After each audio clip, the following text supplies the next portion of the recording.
Então, vamos lá, então. Então, nesse sentido, senhores, olha só o que é importante a gente saber aqui, ó.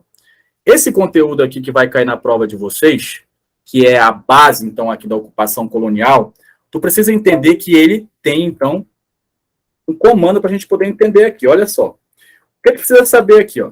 Deixa eu ver, cadê? Tá aqui. O que precisa saber aqui? Que existe uma régua temporal, tá? Qual é essa régua temporal? Vou colocar bem aqui para vocês aqui rapidinho, para a gente poder aqui dar aqui, ó. Tu precisa saber que entre 1500 e 1530, tá? Isso aqui é o chamado do Brasil pré-colonial. Tranquilo? Tá. Então, de 1500 a 1530, Brasil do período pré-colonial. Qual é a outra característica que eu tenho que saber, então, em relação a isso daqui, ó? De 1530 a 1822, tá? Daqui para cá, eu tenho chamado do Brasil colonial. Tranquilo? Brasil colonial. Então, o que eu estou querendo dizer para vocês aqui? É que esse primeiro tópico, tá? Esse primeiro tópico aqui que eu marquei para vocês aqui, tá? As bases da ocupação colonial da Amazônia, ele diz referente a esse período aqui, ou seja, a essa seta que eu estou colocando para vocês aqui, ó, tá? Então, a questão que a Fundação Getúlio Vargas ela vem trazer para você, provavelmente ela vem aqui nesse período aqui. Tá, professor, e daqui para cá? Daqui para cá já vai iniciar o que chamamos de Brasil Império, tá? De Brasil Império. Tranquilo até aqui? Essa é a primeira informação que a gente tem que saber aqui com relação a esse conteúdo aqui, tá? Então, você já sabendo dessa régua aqui, você consegue identificar o período que a questão ela vai estar te falando, tá? O que ela pode estar te falando lá na hora. Então, vamos lá entender aqui, ó. Esse conteúdo das bases da ocupação colonial na Amazônia, ela começa exatamente como? Da seguinte maneira, senhores. Eu preciso entender esse contexto histórico aqui, ó, tá? Contexto histórico. De quê, senhores? As bases da ocupação colonial na Amazônia, ela vai iniciar com duas nações que todos vocês já sabem aqui e já devem ter estudado com professores de vocês aí dos cursinhos, Portugal e Espanha, tá? Esse pessoal aqui, ó, essas duas nações aqui, serão eles, tá? Que serão a base, então, nesse sentido aqui, para a colonização da Amazônia, tá legal? Será eles que serão aqui os colonizadores. Primeiramente, nós iremos começar, então, com a Espanha, que será detentora, então, inicial das terras do Amapá, e depois aqui Portugal, numa grande sacada, vai conseguir conquistar todo o território. E olha só o contexto histórico nesse sentido, que os portugueses conseguiram, então, adentrar o interior do Amazonas e conquistar essa região. O primeiro contexto que a gente tem que entender é essa parte aqui, ó, 1616, o levante do Forte do Presépio. Esse Forte do Presépio, senhores, tá? Ele vai consolidar, então, nesse sentido aqui, a presença portuguesa e espanhola na região. Como assim, professor? O que eu costumo explicar para os alunos, tá? O que eu costumo explicar para os alunos? Olha só. O aluno tem que ter conhecimento da seguinte situação. Por exemplo, eu vou abrir aqui para vocês e para vocês responderem, porque é aqui que o aluno ele começa a errar, é aqui que o aluno cai bastante nas questões. Ó, qual é esse século aqui, senhores, que eu vou colocar para vocês aqui, ó? Qual é esse século aqui? Podem falar, aberto o microfone. Qual é esse século? 17. 17. É 17, é século 17. Século 17. Todo mundo concorda que é século 17, correto? Certo. Ok. Senhores, esse século 17 aqui, ó, tá? Ele não vem assim na tua prova, tá? Ele não vem assim na tua prova. Ou seja, 1616, século 17 que vocês falaram. Vai vir na tua prova da seguinte maneira, ó. É correto afirmar que na primeira metade do século 17 houve o levante do Forte do Presépio. Esse levante possibilitou, então, a consolidação da ocupação colonial da Amazônia pelos portugueses. Vocês entenderam aqui a sacada, senhores? Então, entendam da seguinte maneira que não vem, então, nesse sentido aqui, 1600 o quê? 16, tá? Vem, então, nesse sentido, o que nós chamamos, então, aqui da primeira metade do século 17. Então, essa é a primeira sacada que tu tem que ter aí, então, para você poder, então, aqui entender essa jogada que a Fundação Getúlio Vargas quer chegar. Ok. Você pegando esse ponto aí, tu tem praticamente 40% da questão na mão. Bora evoluir mais ainda. Então, durante a primeira metade do século XVII, tá? Ou seja, aqui em 1616, nós temos esse levante aqui do Forte do Presépio. E nós temos ainda mais uma informação. Durante esse período aqui, nós estamos sobre a vigência, então, de um assunto conhecido como União Ibérica.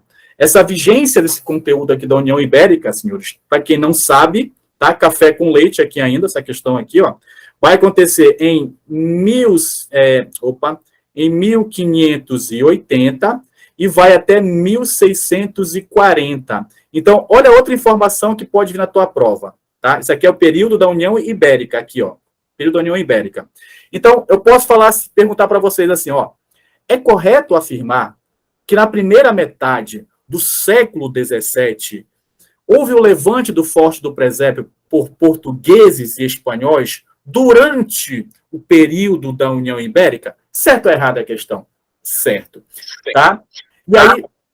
Não entendi. Ah, tá. Então, nesse sentido, então, é importante que você pegue essas manhas para te poder resolver a questão. E olha que ele pode colocar mais ainda. Lembra lá que eu coloquei para vocês da régua que eu coloquei para vocês lá? Então, qual é esse período, então, que está acontecendo aqui, o levante, tá? E esse outro feito aqui, que é a criação da capitania do Cabo Norte. Brasil do período colonial, tá?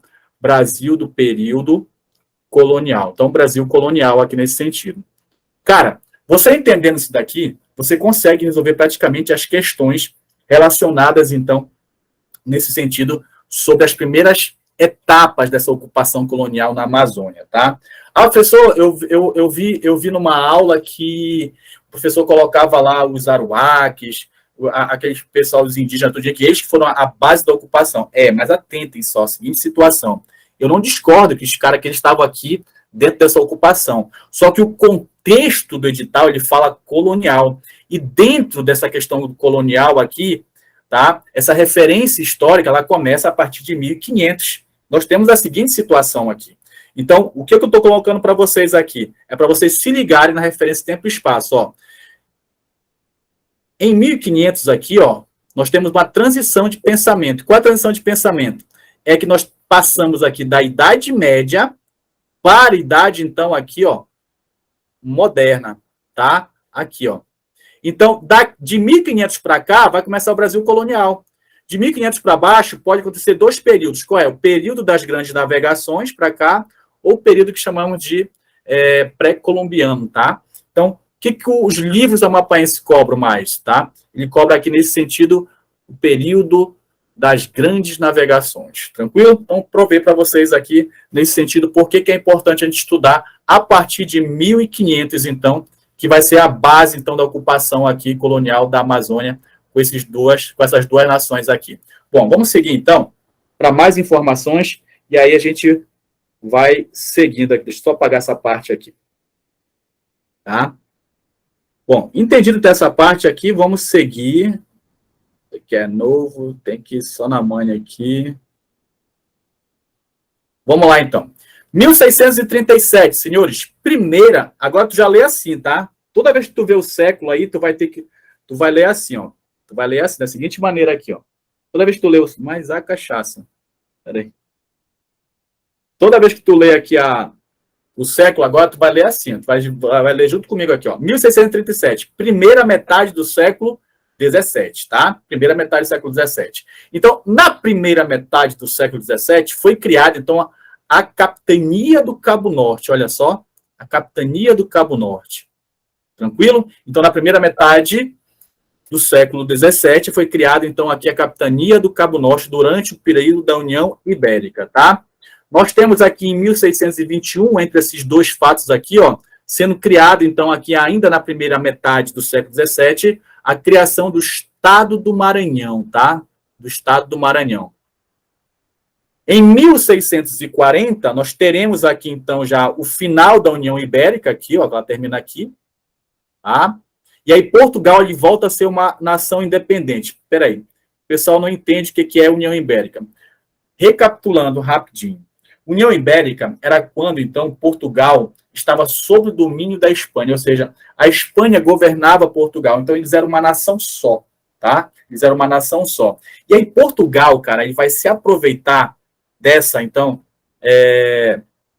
deixa eu aceitar o pessoal aqui, ele vai se aproveitar, então, dessa União Ibérica, nesse sentido, para ele poder adentrar o interior do Brasil. É daí que ele vai começar, então, a se fixar nessas terras. Quando ele começa a se fixar, e quando nós temos aqui o final da União Ibérica, quando eles não vão fazer mais parte agora da mesma coroa, eles rompem naquele momento ali, tá? E aí o que vai acontecer nesse sentido, então?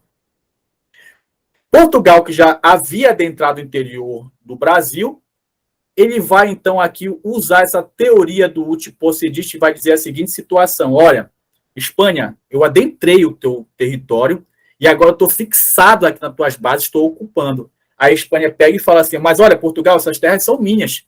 Quem descobriu primeiro essas terras fui eu. Eu sei, Espanha, mas você não está fixado, você tem apenas a posse. Eu me fixei, eu tenho a posse, então, nesse momento. Então, a teoria do uti possidetis é exatamente isso aqui. Não basta o cara ter apenas a posse. Ele tem que estar ocupando, ele tem que estar lá plantando, tá? Então, foi exatamente essa jogada, nesse sentido, que Portugal fez. Portugal fez, então, nesse sentido. Por isso que ele conseguiu conquistar o interior do Brasil. Pessoal, não estou entendendo. Clareia mais para mim aqui essa ideia aqui do que como Portugal conseguiu conquistar, então, o interior do Brasil. Olha só, tá? Olha só, como é que ele vai conquistar aqui? Então, nós temos aqui, rapidinho aqui, ó, tá? Vou colocar o mapa aqui. E aí nós temos aqui o Brasil. Todos vocês sabem que passavam um tratado bem aqui, chamado Tratado de Tordesilhas, correto? E essa parte aqui, ó, essa parte aqui ficava, então, toda com Portugal. Então, essa parte aqui, que ficava com Portugal aqui, ó, é o chamadas capitanias hereditárias. Todo mundo já sabe isso daqui. E essa região aqui, ó, ficou com a Espanha, cara. E olha só onde que as terras amapaenses estão. Do lado da Espanha. Tranquilo?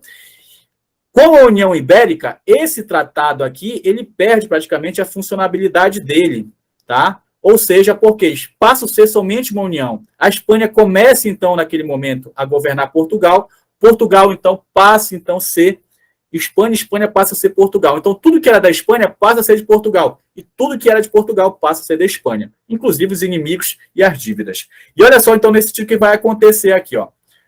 Quando, na vigência da União Ibérica, Portugal, tá?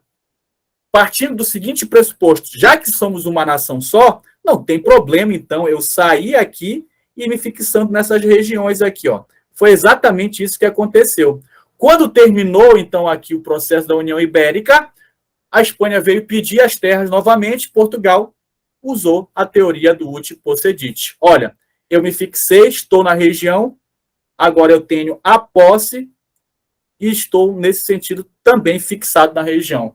Então, ele usou a teoria do uti possidetis. Pronto, acabou praticamente com a Espanha. Mas a Espanha não estava nem aí, sabe por quê? Porque mais ou menos para cá, ó, nessa região aqui, ó, tá perto do Panamá aqui, ela já havia descoberto ouro aqui nessa região. Então, estava mais vantajoso para ela investir nessa região aqui.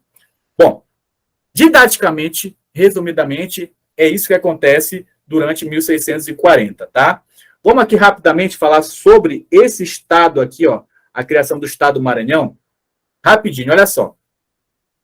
Quando aqui, ó, nós temos quando eles conseguem conquistar essas terras aqui, tá? Aqui, ó. Nós temos três situações importantíssimas aqui, tá? Nós temos aqui as capitanias hereditárias. Vou fazer de forma cronológica para vocês, tá? Nós temos aqui as capitanias hereditárias, que era, então, aqui protegida por um capitão donatário. E a capitania hereditária, nesse momento, não pega quem? O Amapá. Tranquilo? Não pega o Amapá. Ok.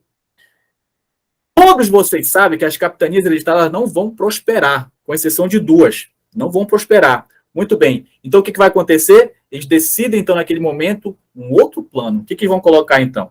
Então, eles vão pegar as capitanias hereditárias, vão agasalhar ela e vão colocar um outro sistema, então, de administração colonial. Qual será, então? O chamado governo geral. Então, o governo geral vai ser instalado nessa região aqui, ele vai passar a governar, então, toda essa parte aqui, ó. Pergunto para vocês, governo geral pega o Amapá? Não pega o Amapá. Tranquilo? Ok. O governo geral aqui, que veio para substituir as capitanias hereditárias porque não deu certo, vai dar certo?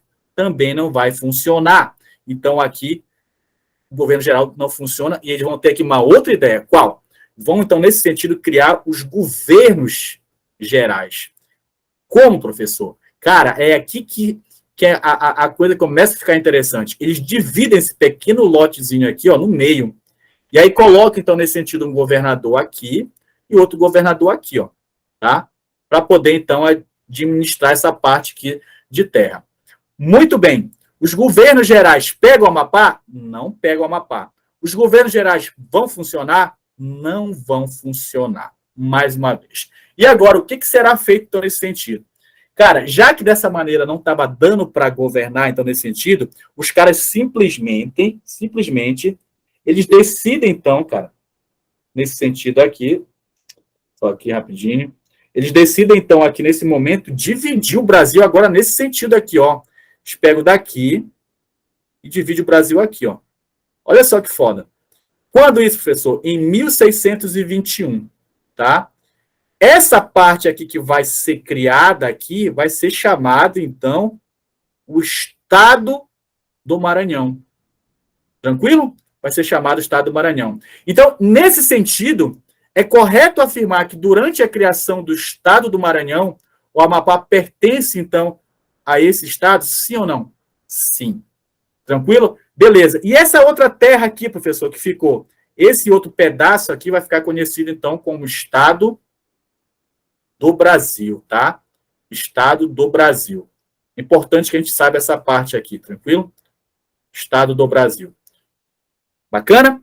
Se você souber essa parte aqui, o que é Estado do Maranhão, tá? O que foi Estado do Maranhão, o que foi Estado do Brasil, você já consegue ter uma noção, então, desses principais conteúdos que a Fundação Getúlio Vargas pode vir te cobrar aqui, tá? Vamos seguir, então, para mais informações com relação a esse conteúdo aqui. Vou apagar, tá? Aqui, pronto. Vamos lá. Em 1687, nós teremos, então, aqui, para garantir, então, a defesa da região aqui, senhores, tá? Para garantir, defender aqui, a construção, então, do Forte, tá? De Santo Antônio. Esse Forte de Santo Antônio, segundo alguns historiadores, ele foi criado em cima do Forte do Cumaú, tá? Construído pelos ingleses. E aí, para poder, então, ali impedir o avanço dos franceses, naquele momento foi necessário, então, construir as principais fortificações. E uma delas aqui é, então, a fortificação de Santo Antônio, que alguns historiadores também colocam que ela poderia ser, tá, a fortaleza da Unidade de Macapá no futuro, mas não vingou, tá? Não vingou. Nesse sentido, então, lembre-se que essa fortificação ela foi construída, então, em cima do Forte do Cumaú para defender as terras que Portugal havia conquistado, então, através lá da teoria do Uti Possedite. Em 1738, tá, Portugal vai decidir, então, pela colonização, então, ó, tá, vai enviar, então, para essa região aqui militares, e esses militares vão trazer que as suas famílias, tá? As suas famílias. Então, o primeiro núcleo que nós temos aqui de pessoas na região aqui de Macapá, elas são pessoas aqui, militares, então, que vieram com as suas famílias, e esse nome, essa parte desse conteúdo é chamada aqui que o primeiro núcleo de povoamento da nossa região, ele se dá através do nome chamado destacamento militar. Então, tem um exército, aí tu destaca lá uma porção de pessoas, tira eles e manda para essa região aqui. Foi exatamente isso que aconteceu, tá? Então, Portugal determinou essa parte. Muito bem, mas qual foi o período, professor, que ele decretou essa parte aqui? Aí, aluno, você vem para essa parte aqui, ó. Cara, ele decretou, então, aqui, ó, na primeira metade do século, nesse sentido aqui, ó, do século XVIII, aqui, ó, tá? Na primeira metade do século XVIII, nós teremos um destacamento militar aqui na nossa região, tá? Onde os militares irão trazer as suas famílias, e esse destacamento militar, então, é o primeiro núcleo de povoamento da nossa região. E esse primeiro núcleo de povoamento da nossa região aqui, ele vai, então, aqui ter a seguinte missão: começar a defender essa nossa região. Em 1751, ainda já aqui no século XVIII, na segunda metade, esse cara aqui, ó, gravem a partir agora desse momento esse nome aqui, se você nunca teve contato com ele, Mendonça Furtado, tá? Então, Mendonça Furtado, ele vai ser o responsável por implementar a colonização na região. E esse cara aqui, ele é, então, alguns historiadores dizem que ele é o meio-irmão de Marquês de Pombal, que você vai ter conhecimento já já de quem é esse cara, tá? Então, nesse sentido, ó, em 1751, para implementar a colonização, Mendonça Furtado vai enviar, então, mais militares e colonos do Ilha de Açores para poder, então, aqui fortificar mais ainda a colonização na nossa região, tá? Antes disso, dessas tentativas de colonização aqui, cara, tá? Tem outros, dessa implementação dessa colonização aqui, houve, então, nesse sentido, outras tentativas de colonização, tá? Por exemplo, nós temos lá Francisco de Orellana, nós temos a Luiz de Melo, tá? Mas o que vai, então, nesse sentido aqui para frente, vai ser com o Marquês de Pombal, tá? Que vai ter mais ideia lá, vocês vão já ter conhecimento dela lá. Ok. No dia 4 de fevereiro, então, senhores, tá aqui, tá? De 1758, ou seja, na segunda metade do século XVIII, no primeiro semestre, então, do ano de 1758, o povoado de Macapá, ele é levado, então, à condição de vila, tranquilo? À condição de vila. Então, tá aqui, ó, 1758, então, nesse sentido aqui, ó, tá? Na primeira metade, então, na segunda metade do século XVIII, nós temos, então, aqui Macapá sendo levado à condição de vila. Senhores, até aqui, tranquilo, correto? Um outro fato aqui, ó. Em 1764, teve início, então, a construção da Fortaleza São José de Macapá, que vai levar, então, 18 anos para ser construída, tá? E ainda vai ser inaugurada, então, faltando algumas partes externas ainda, tranquilo? Bom, vamos lá, então, aqui entender mais ainda com relação a esses conteúdos. A parte mais importante da base da ocupação colonial da Amazônia é essa daqui, senhores. É exatamente isso aqui que pode vir na tua prova. Tranquilo? Então, eu expliquei para vocês lá o processo da chegada dos europeus todos aqui, a contextualização. Então, esse aqui que eu coloquei para vocês, que vocês estão vendo na tela aqui, são os principais pontos que pode vir na tua prova aqui, tá? Aqui, rapidamente, com relação à Capitania do Cabo Norte aqui, tá, senhores? Com relação à Capitania do Cabo Norte aqui, que eu vou colocar para vocês aqui, ó. Com relação à Capitania do Cabo Norte, é importante tu entender aqui a seguinte situação aqui, ó. Já faz tempo que eu não venho em prova, tá? Mas olha só. Quando criaram aqui a Capitania do Cabo Norte, vou explicar para vocês aqui, ó. Então, mais ou menos aqui, ó. Nós temos o Amapá aqui, tá? Aqui, ó. Amapá, tá? Se não tá aparecido, mas finjo que é o Amapá.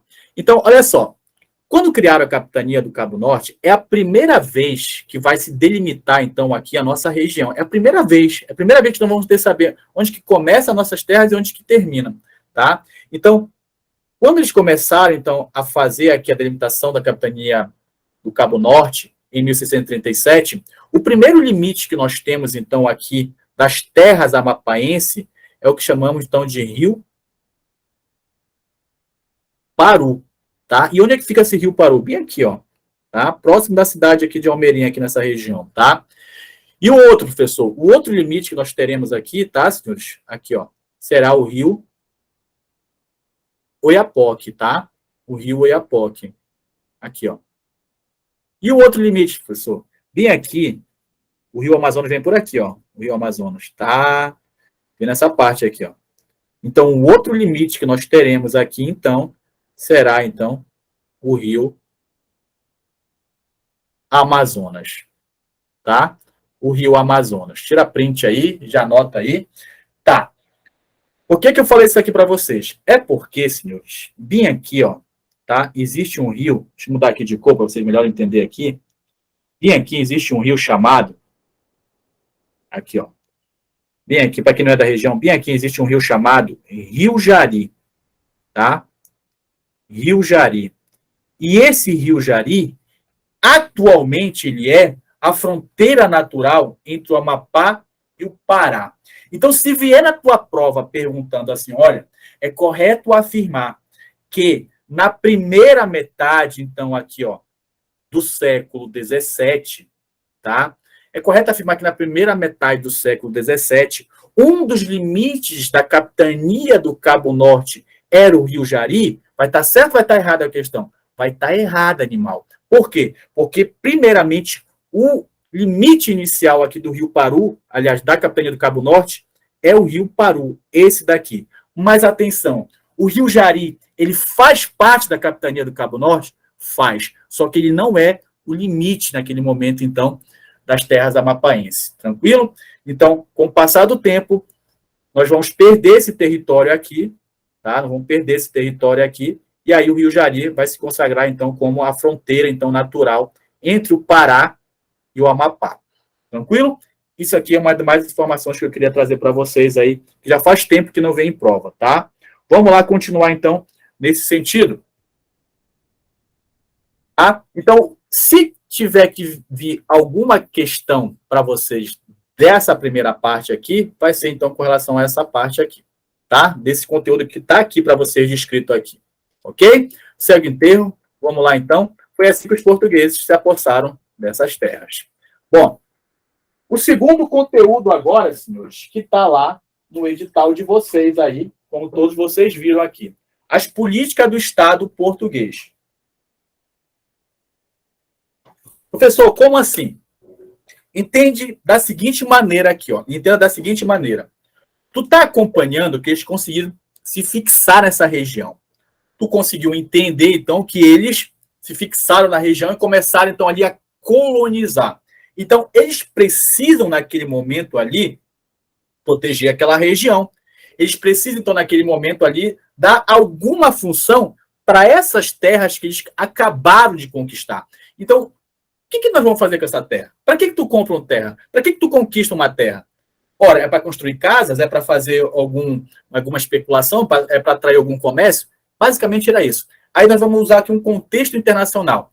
Lá em Portugal estava torcendo que essas colônias pudessem gerar o quê? Lucros para eles. Então, a conquista dessas terras vai fazer, então, que o Estado português adote medidas políticas para que ela possa, naquele momento ali, funcionasse como uma motriz econômica para poder gerar renda. E essa renda que era gerada aqui na colônia portuguesa, que é o Brasil, ela fosse mandada para onde? Para Portugal. Diante disso, senhores, é muito importante aqui você entender a seguinte situação. Se vier na tua prova políticas do Estado português, ou pode vir assim, ó, as ações do Estado português, ou pode vir assim, ó, as medidas do Estado português. Lembre-se desses macetes aqui que vai ser tomado aqui, ó. Ele vai, primeiramente, aqui nesse sentido, abordar a questão, então, aqui, ó, da defesa, tá? Da defesa. E ele vai construir exatamente o quê, professor? As fortificações, tá? As fortificações. Nesse sentido, também, ele vai criar aqui, tentar desenvolver o quê? O povoamento da região. E esse povoamento vai estar ligado diretamente com quem? Com Macapá e Mazagão. Ok. Já que ele vai construir esse povoado aqui, com essas pessoas, ele precisa, então, ali fazer com que aquelas pessoas trabalhem. E para elas poderem trabalhar, nesse sentido, então, elas vão gerar o quê? Uma economia, a economia colonial. E eles vão começar, então, a produzir ali, ó, arroz e algodão. E vamos dar destaque para Mazagão, que vai se tornar um dos melhores aqui polos agrícolas, tá? E na questão da risicultura, que é o arroz aqui. Bom, então, nesse sentido, eles vão transformar essa região aqui em um centro industrial. Essa aqui era a finalidade deles. Esse era o objetivo que eles queriam. Nesse sentido, então, para poder viabilizar essa questão econômica, nós tínhamos também aqui a criação, então, da Companhia Geral do Grão-Pará e Maranhão. Senhores, anotem essa parte aqui dessa companhia, porque ela vai ser a responsável, então, nesse momento, tá? Para quê? Para poder gerenciar aqui a questão, então, econômica. E aí nós temos aqui uma outra parte, senhores, qual? A legislação aqui, ó, legislação, tá? Que vai dar aqui o que chamamos de reformas pombalinas, que está ligado diretamente com os índios, tá? O diretório dos índios. Ou seja, o Estado ele vai direcionar os indígenas nesse período. Muito bem, senhores. Caso venha na tua prova, os assuntos que estejam ligados aqui, diante das políticas do Estado português, tá? Diante dessa conjectura aqui, lembrar-se que a criação da vila de Mazagão, a fortaleza de São José de Macapá, as reformas pombalinas, elas estão diretamente ligadas, senhores, com o século XVIII, Brasil do período colonial, período josefino e a era pombalina. Como assim, professor? Se veio uma questão, qualquer questão, falando para você sobre a criação da vila de Macapá e Mazagão, elas vão estar inseridas dentro do século XVIII, dentro do Brasil do período colonial, dentro do período josefino. Quem é Josefino, professor? Era o rei de Portugal, tá? Rei de Portugal nesse período aqui, ó. Rei de Portugal. Tá? E a era pombalina, que era ministro do rei Josefino, tá? Do rei Dom José. Então, caiu essas questões. Vila de Macapá e Mazagão. Caiu questão sobre a fortaleza de São José de Macapá. Caiu questão sobre polos agrícolas e reformas pombalinas. Senhores, lembrem dessas principais características aqui, ó, tá? Dessas principais aqui, ó, que eu tô aqui, ó, desenhando para vocês. Falou em fortificação e citou Fortaleza de São José de Macapá, lembra desses 4 itens aqui. Falou sobre povoamento, criação de vila em Macapá e Mazagão, lembra desses 4 itens aqui. Falou sobre economia colonial e, mais precisamente, a criação da Companhia Geral de Comércio do Grão-Pará e Maranhão, lembrar também aqui desses 4 elementos. Falou ainda mais sobre reformas pombalinas e diretório do índio, lembrar desses 4 pontos aqui. Senhores, você gravando, calculando isso aqui do corpo de vocês, indo isso aqui para a prova, vocês vão ter praticamente aqui 90% da questão nas mãos. O resto é só interpretação. Vocês vão tentar lá na hora da tua prova. Então, as políticas do Estado português, ela cabe somente aqui nesse slide aqui, senhores, tá? Para você poder responder. Quer ver? Quando você pegar uma questão, você vai poder observar que ele começa a falar assim, olha, em 1754, mais ou menos, ele começa a colocar lá, né? E aí você vai poder observar, 1754, o que é? Brasil do período colonial. 1754, o que é? Século XVIII. 1754, o que é? Eu tenho o Dom José, né, o período josefino, o rei lá de Portugal. 1754 já era pombalina. É isso que eu quero que vocês peguem e levem para direto a prova lá. Tranquilo? Tá certo? Vamos lá, vamos seguir então, nesse sentido. Vamos ver aqui.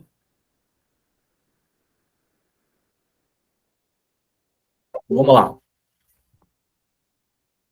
Aí a gente entra aqui para esse conteúdo aqui, ó. A economia colonial, tá? A economia colonial. Como é que começa esse conteúdo aqui? Como é que ele vem na tua prova, tá? Como é que ele pode ser cobrado na tua prova aqui? Essa economia colonial, volto a repetir para vocês, segue aquele mesmo parâmetro que eu falei para vocês lá, tá? Você pega a régua, lembra lá que é de 1500, vai até 1530, Brasil do período colonial, aí segue aqui, ó, nesse sentido, de 1530 a 1822. Só que olha o que ele coloca aqui, ó, ele fala mineração, tá? Ele fala mineração. E nós vamos ter a mineração aqui na região amazônica? Nós teremos, só que somente a partir do século XIX. Então, a nossa mentoria, a gente explicou por que a gente não deu tanta atenção para esse daqui, porque a questão de mineração ela vai se concentrar mais no sul, lá em Minas Gerais. É nesse momento aqui que a concentração, a mineração vai se concentrar aqui, tá? Ou seja, em Minas Gerais. Na região amazônica, a gente ainda não tem um boom ainda da questão dos minérios, do ouro, então, nessa região. Então, nesse sentido aqui, ó, o que pode vir na tua prova sobre essa economia colonial aqui, ó? As drogas do sertão. Professor, o que é droga do sertão? Cara, tem várias, tá? Vou te colocar uma que você conhece bastante aí. Copaíba e Andiroba. que rasgou o tempo até os dias de hoje, tá? Então, a gente aposta que a questão ela pode estar sendo formulada aqui, ó, juntamente, tá, com quem recolhia, então, essas drogas do sertão. Vamos lá entender aqui essa seguinte situação aqui, tá? Então, essas drogas do sertão são produtos naturais, tirados da floresta, conhecido também como extrativismo vegetal, tranquilo? Extrativismo vegetal. E aí, nesse sentido, o que a gente pode entender aqui, tá? As terras amapaenses, durante esse período aqui, elas não apresentavam interesse algum para os portugueses, porque aqui a gente não conseguia plantar cana-de-açúcar, que nem no Nordeste. Então, quando os caras chegaram aqui nessa região, eles falaram, pô, o solo daqui da Amazônia não é bom. E agora? Bom, já que não é bom, vamos redirecionar a economia, então, dessa região. É isso que eles pensam. Como assim redirecionar a economia da região? Vão redirecionar a atividade econômica, tá, da região. Já que eles vinham, então, nesse momento aqui, atrás do ouro, não acharam, eles vão redirecionar, então, para o extrativismo vegetal, tá? Então, foi direcionada para a exploração dos produtos da floresta, denominadas drogas do sertão.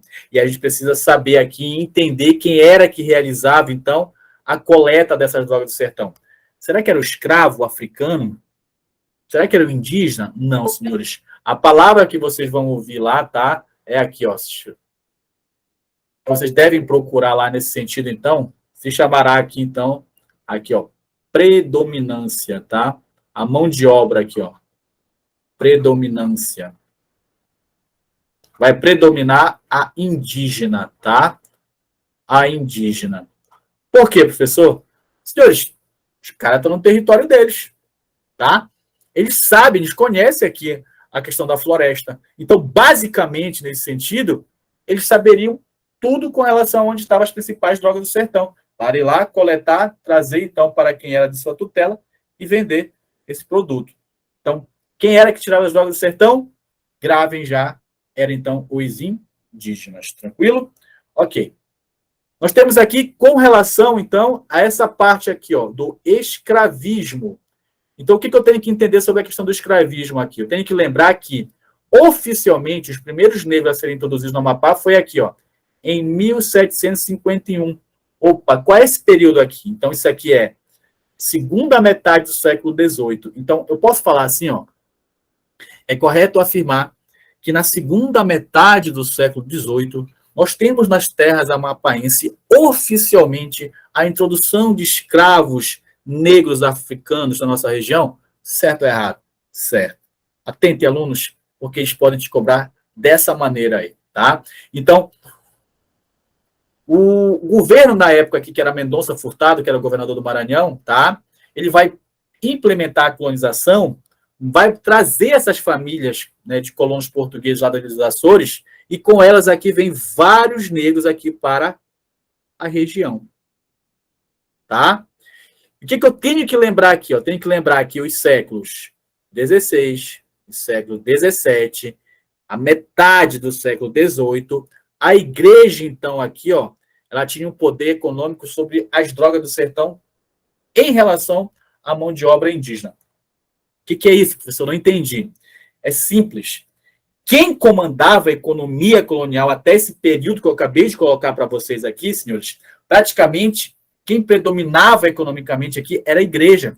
Por quê? Porque a primeira forma de colonização que eles implantavam era trazer a igreja, implantar então ali a igreja no território, na questão colonial, pegar aqueles índios ali, educar eles. Mas quando ela fazia essa tutela desse indígena aí, olha o que acontecia então nesse sentido. Peraí. Olha o que acontecia então nesse sentido aqui. Ele usava a igreja usava a mão de obra desse indígena para pegar as drogas do sertão. O índio pegava a droga do sertão, trazia então para o missionário, para a igreja, e esse missionário da igreja pegava e comercializava então com os portugueses a custo nenhum, ou seja, somente lá porque ele educou aquele índio e aquele índio ia lá, retirava aquela droga do sertão e dava para ele. Muito bem. Quando era o colono português, que precisava retirar naquele momento, então, as drogas do sertão da floresta, ele precisava, então, de um orientador, um indígena. Só que ele pagava por essa mão de obra, para poder, então, retirar essas drogas do sertão. E pagava para quem? Para a igreja.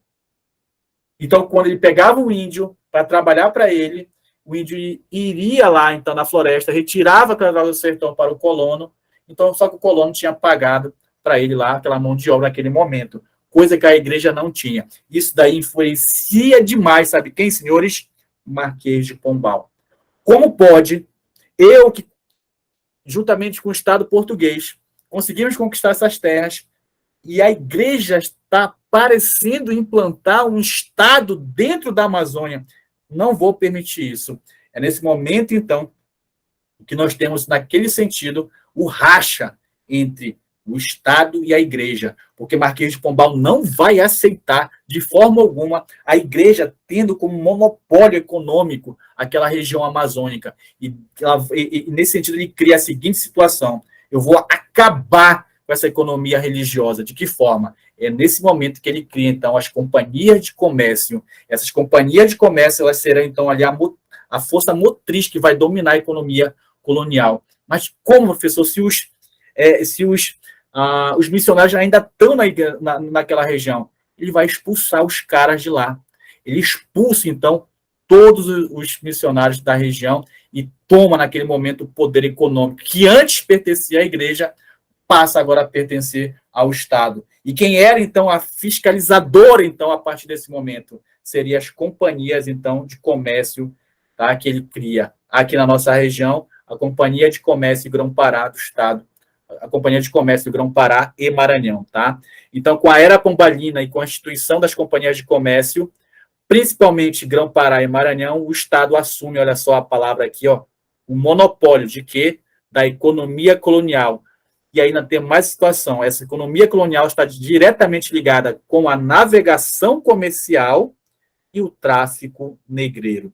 Perceba que ele não mexe com os indígenas, tá? Ele continua aproveitando a questão do tráfico, ainda porque isso aqui gerava lucro. E quem iria, nesse sentido aqui, administrar essa parte aqui, seriam as companhias. Atentem, as companhias, elas vão ser ali um instrumento que vai liquidar a força, então, naquele momento, dos missionários da igreja. Então, naquele momento, a igreja, ela perde força.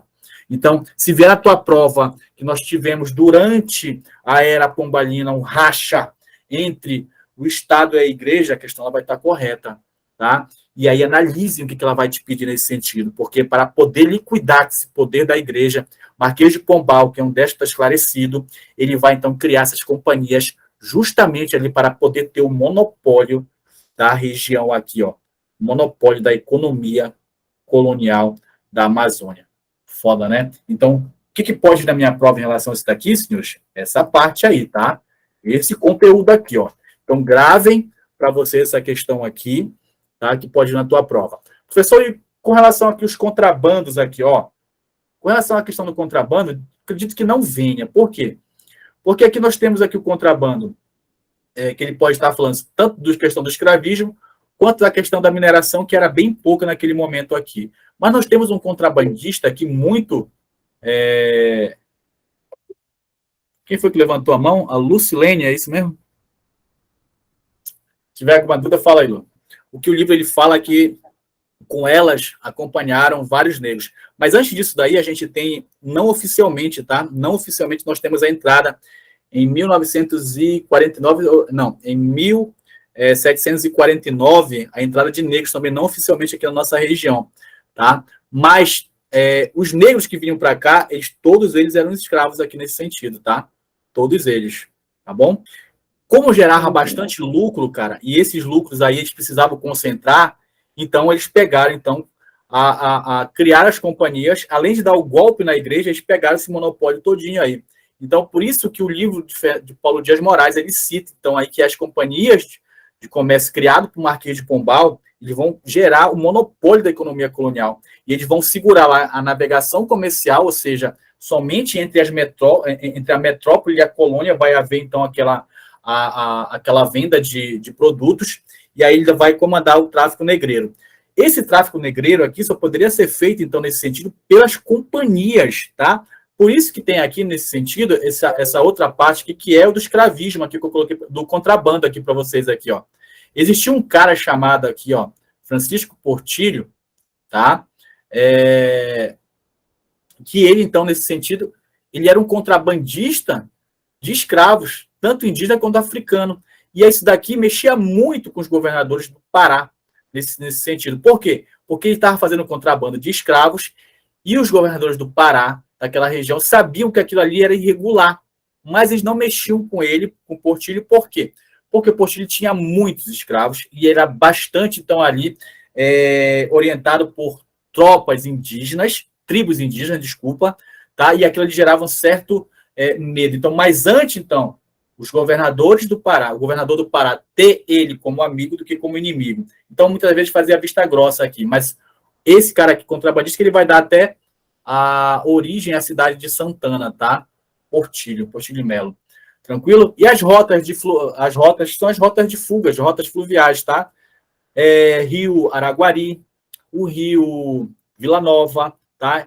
Praticamente esses escravos usavam então essas rotas como fuga. E aí nós temos outras situações também que acredito que não vai ser abordado, que é basta só de citar aqui, que esses escravos, muitas vezes, eles costumavam fugir para uma área neutra. Essa área neutra, vocês sabem que fica entre o rio Oiapoque e o rio Araguari, tá? A área contestada. Por quê? Porque eles pensavam assim, olha, eu vou fugir para essa área neutra.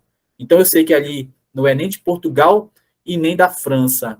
Então, ninguém vai me tomar. E não funcionava, ninguém vai me pegar. Então, não funcionava dessa maneira. Então, eles tinham esse pensamento, que eles iam para lá e não poderiam ser capturados, tá? Então, senhores, o que eu aposto que possa vir para vocês aqui, tá? Tanto aqui, tá? Nessa questão aqui, esse item 3 aqui da economia colonial aqui, ó, que vai falar sobre a criação da companhia. Atentem para essa criação da companhia aqui. Quanto aqui dentro da economia, que ela vai ser bastante importante aqui, ó, tá? Só vocês se atentarem para essa parte aqui. Então, ela que vai fazer o tráfico negreiro, se não se tiver uma outra pessoa fazendo o tráfico negreiro aqui, que não fosse a companhia de comércio aqui da região Grão-Pará e Maranhão, estaria errado. Quem é que fazia isso daqui, então? Portillo Melo era o contrabandista, então, dessa região aqui, tá? E, nesse sentido, então, mexia, então, lá com o ego dos governadores, tá? Bom, vamos seguir aqui, então, em diante. O quarto conteúdo que tem na tua prova, tá? Esses são 4 itens, mas o que importa são 2, tá? Assuntos que poderão vir na tua prova. Então, como é que começa esse assunto? Cara, a colonização e povoamento nos séculos XIX e XX é porque esses aqui, ó, que a gente acabou de ver aqui, não deram certo, tá? Não deram certo.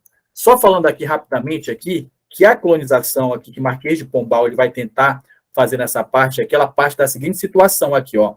Quando eles começam a implementar a colonização, uma das medidas, então, do Estado português. Pô, vamos colonizar, vamos colocar lá portugueses na região. Mendonça Furtado, dá teu jeito aí. A Mendonça Furtado pega e fala assim, ó, Marquês, não tem como, as pessoas não querem vir para cá, para essa região. Mas Marquês de Pombal tem a seguinte situação. Qual? Tem muito índio na região. Então, diante dessa situação, Marquês de Pombal pensa assim, pô, tem muito índio. Já sei o que eu vou fazer. Vou resolver, então, esse problema de colonos portugueses na região e também vou resolver a questão do povoamento. O cara, simplesmente, ele baixa o diretório pombalino e ele muda a jurisdição do índio. De que forma? Ele muda, então, lá assim, a questão jurídica dele. O cara era índio pela manhã, na outra manhã ele se torna um cidadão português através do diretório pombalino. Marquês de Pombal transforma o índio em cidadão. Transformando ele em índio em cidadão, ele acaba, então, com a questão aqui da falta de pessoas na região. Por quê?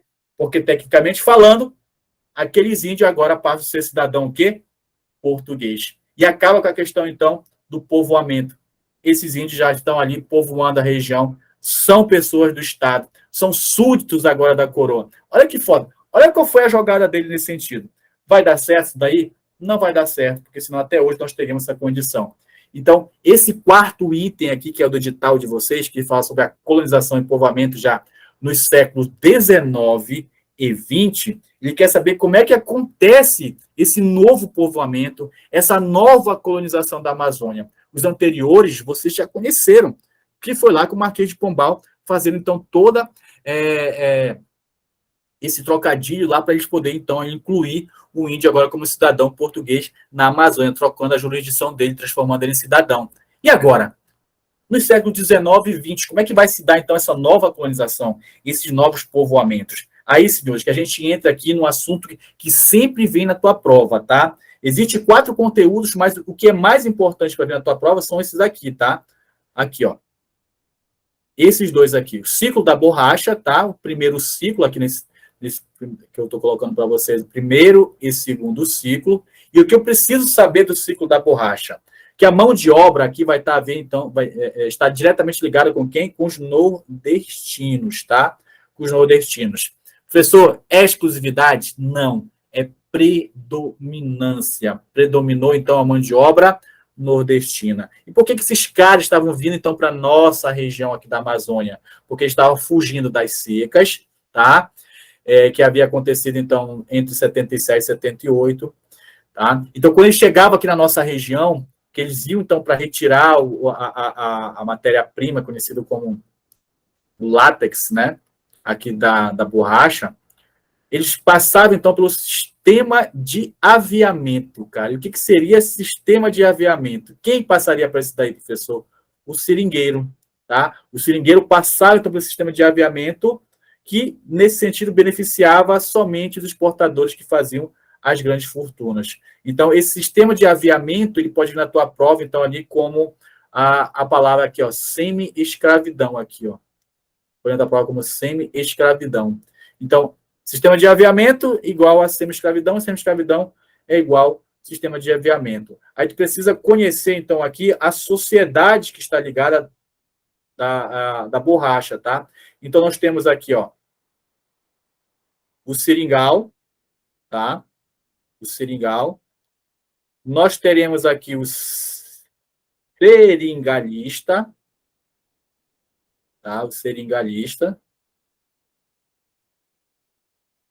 E nós vamos ter aqui, cara, o que mais sofre, então, aqui, tá? O coitadinho aqui, ó. O cara sofrido mesmo. O seringueiro aqui, ó, tá? O seringueiro. Tranquilo? Então, isso daqui é a sociedade. Vamos lá entender aqui. O que é o seringal? Tá? São os galpões, as vilas, tá? Coloquem lá. Pode colocar as vilas lá, tá? Onde que os caras viviam, tal. O seringalista, patrão, tá? O patrão. E o seringueiro? Pode colocar o operário da Amazônia, tá? O operário, o trabalhador, tá? Trabalhador aqui nesse sentido, tá? Era o mais sofrido de todas as histórias aqui. Bom, nesse sentido, então, cara, tá aqui, ó. Para esse seringueiro poder trabalhar aqui, tá, senhores, durante esse período aqui, ele tinha que passar pelo sistema de quê? De aviamento. Ora, esses caras vieram fugir da onde? Da seca. Aqui, ó. Arranjaram um empregozinho aqui na Amazônia para tirar, então, o látex para poder produzir a borracha. Quando eles chegam aqui, eles chegam sem nada aqui na nossa região. E aí nós temos um cara aqui que ele é muito bonzinho? Não. Nós temos um cara que está dentro aqui, inserido dentro daquele capitalismo selvagem. Ele vai oferecer condições para esse seringueiro aqui trabalhar dentro da floresta. Só que, senhores, atentem para a seguinte situação. Essa condição que ele dá aqui é uma condição que de semi-escravidão. É uma condição que está ligada diretamente ao sistema de aviamento. Ou seja, o seringueiro ele ia com seu patrão, o patrão fornecia, então,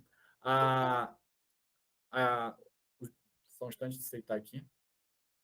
Ele fornecia naquele momento, então, as principais ferramentas para ele poder aqui retirar o látex, e aí no final do mês ele ia lá, então, acertar as contas com o patrão. Só que toda vez que ele retornava para acertar as contas com o patrão, ele sempre estava devendo. Então aquilo ali era um ciclo vicioso, tá? Lembra muito a questão dos garimpos, que as coisas são todas caras. Então o cara já chegava para poder trabalhar, chegava o quê? Devendo. Então essa que era a situação, tá? Essa que era a situação, uma situação de semi-escravidão, então, nesse sentido, tá?